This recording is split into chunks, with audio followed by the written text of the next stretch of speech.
আসসালামু আলাইকুম।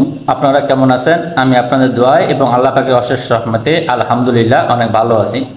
তো আজকে আমি আসছি, এটা হচ্ছে আমাদের উলিপুর উপজেলার আমতলী হাটে আর কি এই মেলাটা।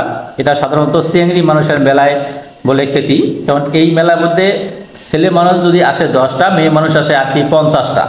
এই জন্য এই মেলার নামে হচ্ছে চিংড়ির মেলা। এই যে আপনারা অবশ্যই ভিডিওতে দেখতেছেন যে শুধু এই জায়গাত মহিলা মানুষ আর চিংড়ি মানুষ। আমি একটা জিনিস বুঝি না যে এই যে মেয়েগুলানকে বাবা মা যে এইভাবে ছেড়ে দিছে, আসলে কি এইভাবে ছেড়ে দেওয়া ঠিক? হ্যাঁ, আপনারা মেলাতে আসবেন, কোনো সমস্যা নাই, কিন্তু আপনাদের ভাই বোন বা কারো না কারোর সাথে আসেন। এই দেখেন একলা একলা ছাড়িয়ে দিছে, আসিয়ে এই যে আমার মতো ছেলে মানুষের পকেট কিন্তু এখানে এসে এরা ফাঁকা করতেছে। হ্যাঁ, আমার সাথে আছে দুইজন, এই দুজনেরও কিন্তু দুইজন গার্লফ্রেন্ড আছে, তারাও এই মেলার মধ্যে আসছে। হ্যাঁ, এদেরও কিন্তু পকেট অবশ্যই ফাঁকা করবে। এখন এরা তো আমার সামনে কিছু কিনতে পায় না, আমার স্টুডেন্ট হয়। কারণ আমাকে বলে কি, স্যার আপনি থাকেন, আমরা একটু ঘুরে আসি। আর আমি তো বুঝি এরা কোন ঘুরতে যাবে। তো যাই হোক, বেশি কথা না কই, তো আজকের আপনাদেরকে আমি এই মেলাটা সম্পূর্ণ ঘুরে ঘুরে দেখাবো। আপনাদের কাছে কেমন লাগে সেটা একটু অবশ্যই কমেন্ট করে জানাবেন। আর আপনারা কে কে এই চিংড়ি মেলার মধ্যে আসছিলেন সেটাও একটু কমেন্ট করে জানাবেন। এটা প্রথম বার, এই যে এটা দ্বিতীয় বার, এই যে পলাইলো, এই যে এটা দ্বিতীয় বার। দুজনে শ্বশুরবাড়ি কাছাকাছি সময় শ্বশুরবাড়িতে আসছি। তোমার শ্বশুরগুলো দেখান, সামনে আছে 30 বছর নাকি? তাহলে এখন বন্ধু জিলেবি সোজা করে ফেলেন না। কে করছে সোজা হয় না? আমাকে দেন, দেন আমার সোজা বানিয়ে ফেলামো।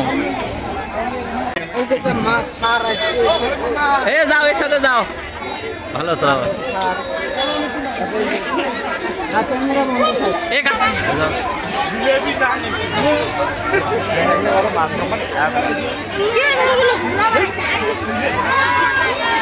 যাও যাও, বাসি বাজাও।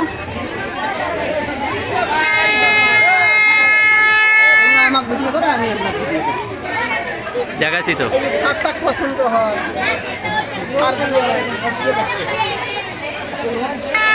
দোকান কম হয়েছে না?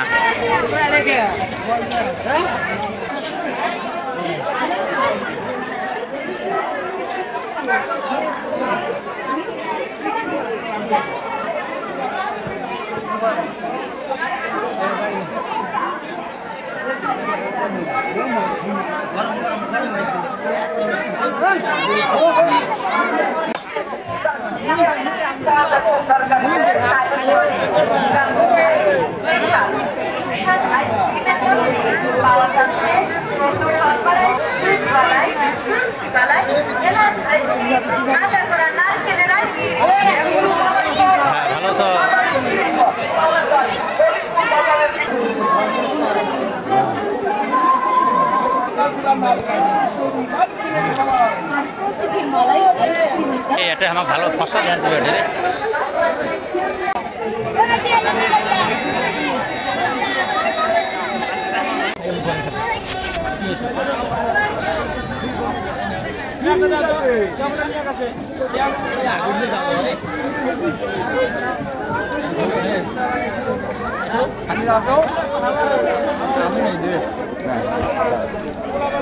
যাও।